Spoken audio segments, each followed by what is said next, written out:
You're not going to believe a firefighter made this statement. The video that's going around, there's a firefighter, I think she's an assistant chief at that, right? This clown, if you will, made a couple of ridiculous statements in the video, right? Some of you probably seen the video. The first part, because there's so much to go over in that video, but and it was like, what, 30 seconds long, whatever it was. But the first part of that video, she makes a statement about wanting to see other firefighters that look like you. I don't know. I've been a firefighter for over 20 years. Before that, I was an EMT. In no time in my emergency service did anybody go, oh man, another black man, thank you for helping me. Like, when somebody is hurt and in need, they don't care who helps them. They don't care. There's no one in the history of, other than maybe like the Aryan Nation, they see a black man helping them out, they might turn you away, and even then, some of them, not all of them, some of them will be like, they'll take your help just to get out of that jail. But there's never been anybody that said, you know what, get away from me, I want somebody else, you don't look like me. Who's it? And then she says that in the video, she goes, oh, it makes you feel comfortable. If your leg is hanging off and you're bleeding profusely, there's nobody that's leg is hurting. They're like, oh my God, oh God, thank you. You made me feel relaxed because you're black. Like, who says that? Who?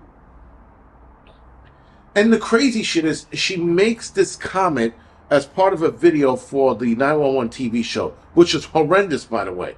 That I don't want to get started on that shitty show. I really don't, because I'm trying to stay focused on what this moron said.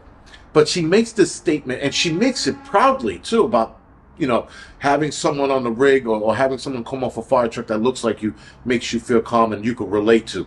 When you're in danger and when your leg is hanging off or your nipple is hanging off and you're bleeding, there is the relating part is the human experience, the human aspect of it. That's the relating part, not the black or the white.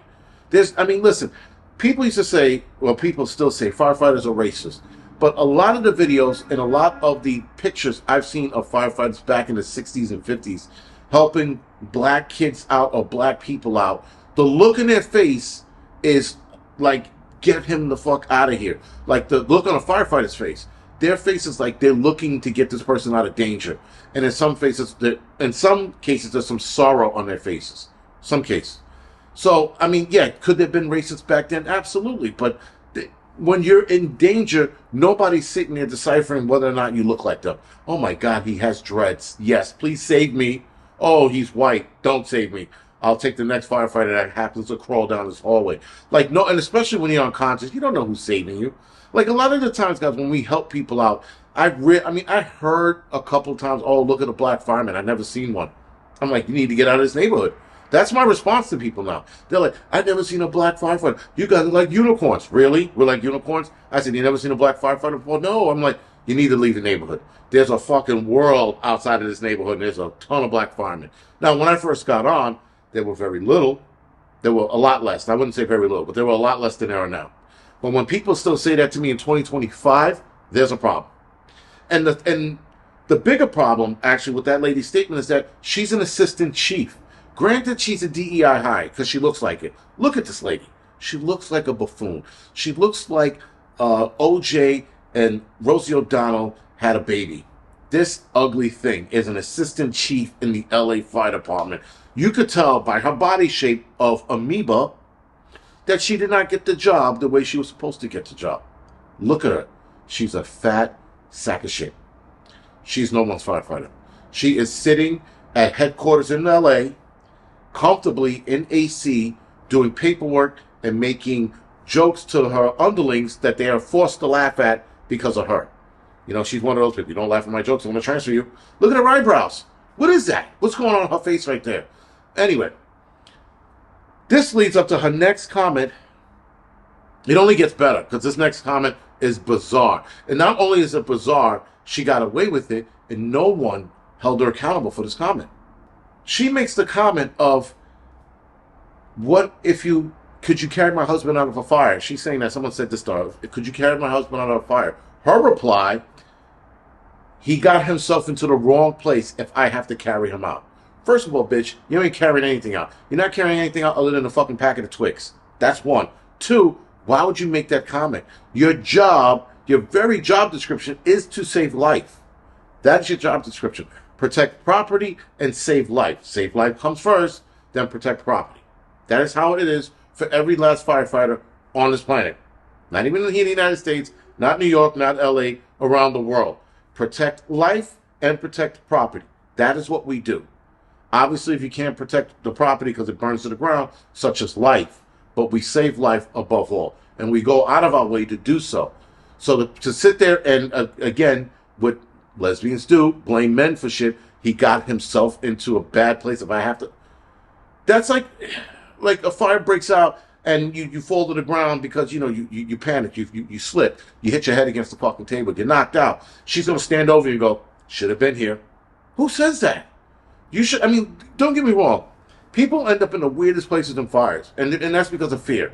Fear kicks in, and now all of a sudden they're like, holy shit, and then they run into a closet. Like, why the fuck are you in the closet? You shouldn't have been in the closet. But again, when fear kicks in, people do some odd shit. And that's where you go looking for people for the most part when they're crawling around in the fucking dark. You start feeling around, you feel a closet, you look inside to see if there's a child or an adult in there. But I don't stop and go, you shouldn't have got yourself in there, and then walk away. Who does? The stupidity of this lady's comments is out of control. And again, she's probably not going to get into trouble for. I'm pretty sure she didn't get in trouble for. Excuse me. And this is part of a TV show. This is the problem with DEI hires. I mentioned it before. I'll say it again. DEI hires are the worst. And New York City is currently still looking to go through with their DEI program. There's a whole division downtown for DEIs with the FDNY, NYPD, I think sanitation. They have a DEI task force, if you will, of a bunch of retards that going around saying retarded shit, trying to force their retarded ideology on people because they're a group of retards. So obviously when they enact this shit with the FDNY, I'm absolutely going to do a video on what they're going to do. Fire me. I'm not even fucking worried about it. I've been there, done that shit. Next, right? So anyway, this DEI shit, guys, is just bad, and it's only going to get worse, especially if at least the city agencies throughout America continue on with this nonsense. Anyway, guys, this is The Angry Prepper. Thank you for watching.